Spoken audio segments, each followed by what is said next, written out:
सुबह की नींद इंसान के यादों को कमजोर बनाती है, मंजिल को हासिल करने वाले कभी देर तक नहीं सोते। क्योंकि अगर आपको मंजिल प्राप्त करना है, अगर आपको बेहतर शिक्षा प्राप्त करना है, इस संसार में कुछ कर दिखाना है, तो सुबह वाली जो नींदें हैं आपको आती है, उससे लड़ना होगा, उसको छोड़ना होगा, उसको भगाना होगा। आप जरा से सोचें कि जब आप 3 घंटा 4 घंटा 5 घंटा पढ़ते हैं तो आप सोचते हैं कि सुबह में मुझे नींद आती है। हम 5:30 में कक्षा कक्ष में प्रवेश करते हैं और लगातार 7 बजे शाम में कक्षा कक्ष मेरी यानी आपको एंड की जाती है। बीच में आप देखते हैं कि 1 से 1.5 घंटा मात्र मेरे पास समय है लगातार, और आप देखते हैं कि संडे को भी क्लास चलती है। फिर मैं कैसे आपको कक्षा दे पाता हूँ? ये जुनून है, इसी का नाम जुनून है, इसी का नाम है आपको उत्साह, और इसी का नाम है कि व्यक्ति कामयाब बनना चाहता है और बच्चों को बनाना चाहता है। अगर ये आप में आ जाए, अगर इसका आधा भी आप मेहनत करना आरंभ कर दें, तो आपको मंजिल आपके कदमों को चूमने आपके पास पहुंच जाएगी। इसी पर आपको और भी बातें कही गई है। राधा कृष्णन, डॉक्टर सर्वपल्ली राधाकृष्णन, जो हमारे भारत के द्वितीय राष्ट्रपति, उन्होंने कहे, किताब पढ़ना हमें एकांत में विचार करने की आदत और सच्ची खुशी देती है।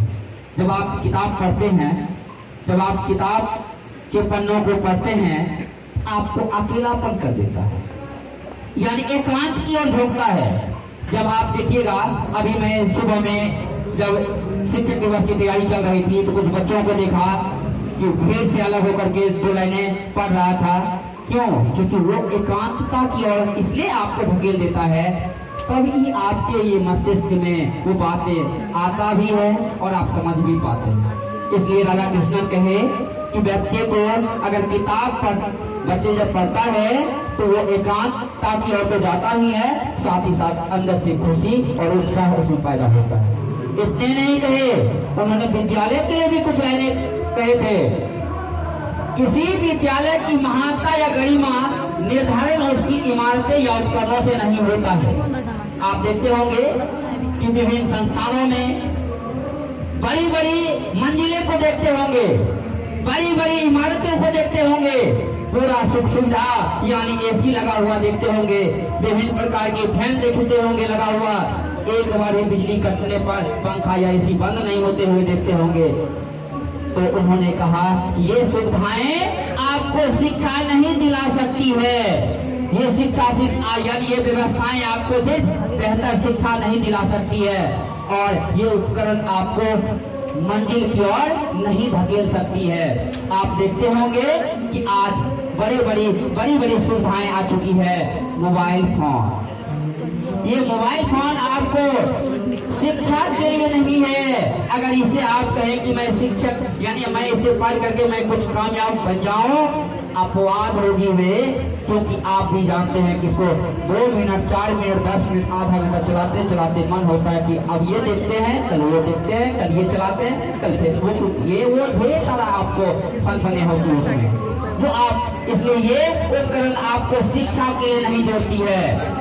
इसलिए कहता है बल्कि कार्यरत अध्यापक की विद्वानता व उसकी चरित्रता निर्धारण करती है कि आपकी शिक्षा कैसा हो। इसलिए कुछ बच्चे और कुछ अभिभावक अगर आर्ट्स क्लासेज के कैंपस में पहुंचते हैं, नाम से ये आर्ट्स क्लासेज बहुत बड़ा और विशालता का प्रतीक देता है, क्योंकि इसको कोसी क्षेत्र में विभिन्न स्थानों पर विभिन्न लोग जानते हैं। लेकिन जब वो आर्ट्स क्लासेज के कैंपस में प्रवेश करते हैं तो ना वो सर को पहचान पाते हैं, और संस्था को देखने के बाद उसको लगता है इतनी नाम और उपकरणों की इतनी कमी, इतनी आपको सुविधाओं की कमी। यहाँ पर सुविधा से बच्चे पढ़ने नहीं बल्कि वो अच्छा बनने और कुछ कर दिखाने के लिए पहुँचता है। यही बात आपको डॉक्टर सर्वपल्ली राधाकृष्णन ने भी आपको हम लोगों के बीच कहकर चले गए, जो हम लोग आज भी उनको याद करते हैं। इसके अलावा उन्होंने कुछ और भी बातें कही। सच्चा गुरु वो है जो हमें खुद के बारे में सोचने में मदद करता है। आप याद कीजिएगा, जब कक्षा कक्ष में आप रहते होंगे, कभी कभी आप बदमाशी करते हैं और हल्ला कर बैठते हैं, तो हम आप लोगों के बीच में कुछ बोलते हैं कि 5 मिनट आप समय दें अपने आप के लिए। सोचिए कि आप यहाँ पर पंखा बंद करने के बाद गर्मी में बैठ करके आप क्या करने यहाँ आते हैं। आप कभी सोचें कि अपने घर से तैयार होकर के जब निकलते हैं और 8 क्लासेज की दूरियां को तय करके के आप यहाँ तक पहुँचते हैं, तो आप क्या पाने आते हैं? आपने कभी सोचा? जब सोचते होंगे तो आपको लगता होगा कि 4 घंटे 3 घंटे या आपको 365 दिन मैंने झोंक दिया तो पाया क्या? जब आप सोचने लगिएगा तो आप अपनी मंजिल से कभी नहीं भटकिएगा, क्योंकि आपको अपनी मंजिल पहला लक्ष्य होगा। अगर शिक्षक भी बुराई सिखाएंगे, आपको लगेगा मेरी मंजिल, मेरा लक्ष्य, मेरी आपको सीखा तो मेरा कुछ बनने की है, तो यहाँ तो सर हमको इसमें उसमें आपको झोंक रहे हैं, ये मैं कैसे कर सकता हूँ? जब आप सोचते हैं अपने बारे में, इसलिए प्रत्येक दिन 5 मिनट आप कम से कम अपने बारे में सोचें कि आपको शिक्षकों ने, आपके माता पिता ने, आपके बड़े भाइयों ने आपको क्या ऐसी बातें कहा जो आप उसे क्या कर पाते। इसलिए सच्चे गुरु सदैव आपको अपने बारे में सोचने के लिए बताएंगे। अगर आप ज्योतिबा फुले की बात करें तो उन्होंने देखिए शिक्षा के लिए क्या कह बैठे, 4 लाइनों की पंक्ति है, जरा सा आप ध्यान देंगे। शिक्षा के बिना समझदारी खो गई, शिक्षा के बिना समझदारी खो गई, समझदारी के बिना नैतिकता खो गई। समझदारी के बिना नैतिकता खो गई, नैतिकता के बिना विकास खो गया, विकास खो गया, और विकास खो जाने के बाद धन के बिना शूद्र बर्बाद हो गया। इसलिए सबसे महत्वपूर्ण शिक्षा हो गया। अगर हमारे लिए, हमारे जीवन में शिक्षा न हो तो नैतिकता का पतन हो जाता है। नैतिकता आपको एक नैतिक और आपको एक खास नियम की ओर झोंकता है। जब आप पढ़े लिखे होते हैं तो किसके साथ कैसे बोलना है, माता पिता के साथ कैसे आपको बात करना है, बड़े के साथ कैसे आपको व्यवहार करना है, ये सारा आपको सिखा देता है, और वो है शिक्षा। इसलिए उन्होंने कहा कि आपको शिक्षा के बिना हमारी समझदारी खत्म हो जाती है। इसलिए सबसे पहले आप सारे बच्चों को कहा जाता है और कहते भी हैं, और हम आपको लास्ट में कुछ बातें भी आपसे करेंगे। तो मैं कहता हूँ शिक्षा को प्राप्त कीजिए। शिक्षा के बिना आपका जीवन अंधकारमय की ओर चली जाएगी, क्योंकि आप जिस काल को भी जी रहे हैं, इस काल में तो कुछ पैसा कमाया जा रहा है, लेकिन जरा सा कल्पना करके सोचिएगा कि आपके 20 साल या 15 साल के बाद का भविष्य कैसा होगा। आबादी इतनी बढ़ गई है, लोग कौन सा काम करेगा, कैसे काम करेगा, कहां से पैसा लाएगा और कैसे परिवार चलाएगा और अपनी जिंदगी जिएगा, क्योंकि अभी की जिंदगी में तो काम मिल रही है, आगे क्या होगा कोई जानता नहीं है। इसलिए शिक्षा रहेगा, आप ढूंढ लेंगे काम, आप 2 रुपया कमाने की व्यवस्था कर लेंगे। इसलिए शिक्षा प्राप्त कीजिए, आपकी समझदारी नहीं जाएगी। अगर उसी की पत्नी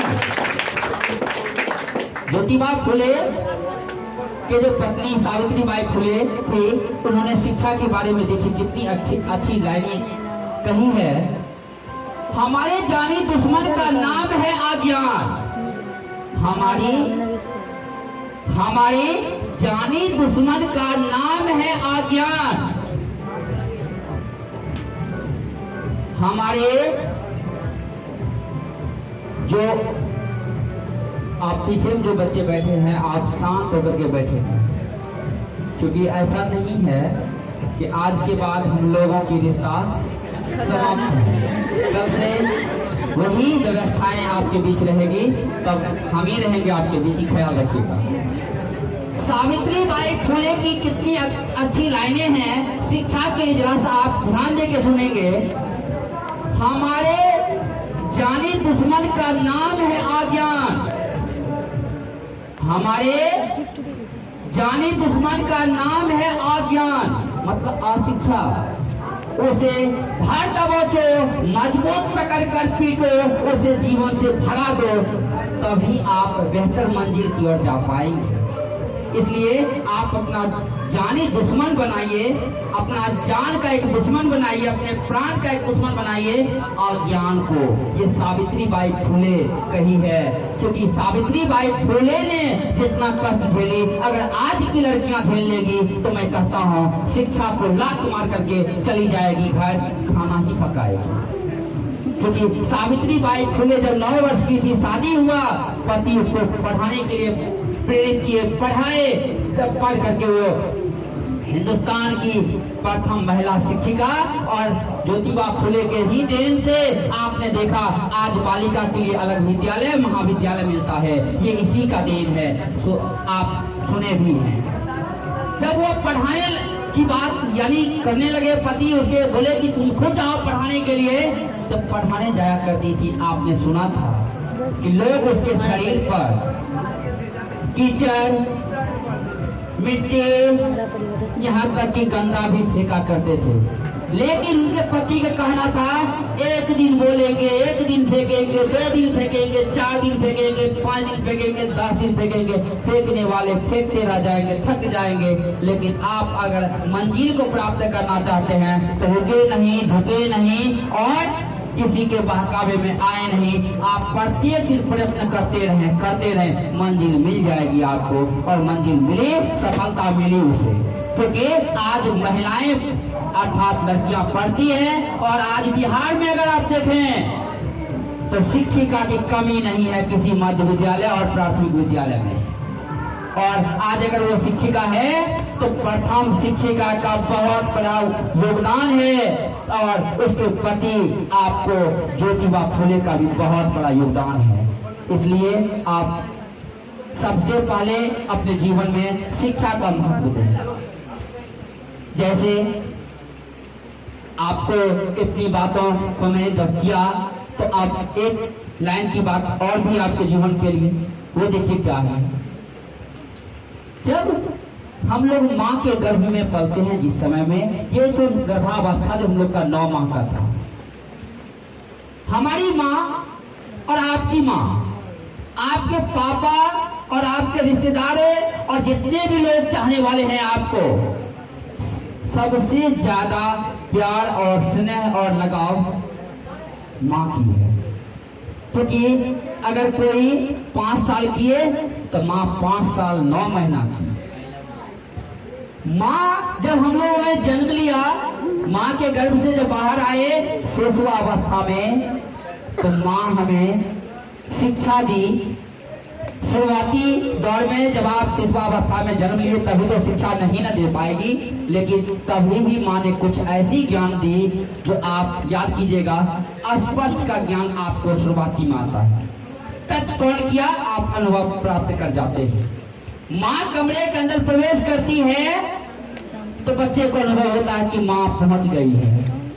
आप सोचिए, माँ आपको उस समय से जब आपको पालन पोषण करके खान पान आपको देते हुए आपको आगे की ओर जिंदगी को दिखाने में प्रयत्न करने लगी, तो आप अगर 14 वर्ष, 15 वर्ष, 16 वर्ष, 18 वर्ष की भी हो गए, आज भी माँ आपको बैठा करके अच्छी अच्छी बातें को सिखाया करती है। याद कीजिए, शिशुअवस्था से लेकर के बाल्यावस्था से आप किशोरावस्था में है, जिसे आंधी तूफान की भी अवस्था आप कहते हैं। अभी भी माँ आपको एक एक समाज में रहने के लिए सामाजिक शिक्षा आपको देती है, कैसे रहना है बच्ची बेटियों को और कैसे बेटा आपको रहना है। ये माँ आपको बोलने से लेकर के पढ़ने हर एक बात सिखाया करती है। तो सबसे पहले आपको परिवार में अगर शिक्षा दी तो माँ है। माँ जीवन की प्रथम शिक्षिका होती है हर बच्चों के लिए। अगर मैं भी आज यहाँ तक आपके बीच यहाँ तक पहुँचा हूँ तो माँ का बहुत बड़ा योगदान है। क्योंकि जब शुरुआती शिक्षा अगर दी तो माँ देती है, और माँ हर एक समय में, आप याद कीजिएगा बालकृष्ण भट्ट, बालकृष्ण भट्ट को आप जान रहे हैं जो उत्तर प्रदेश के थे। बालकृष्ण भट्ट के पिता व्यापारी थे, बिजनेस में मग्न रहते थे, लेकिन माँ एक सुसंस्कृत महिलाएं जिन्होंने सदैव बालकृष्ण भट्ट के मन में शिक्षा की उत्साह को जगाते रहे, तब जाकर के वो एक महान लेखक बन पाए।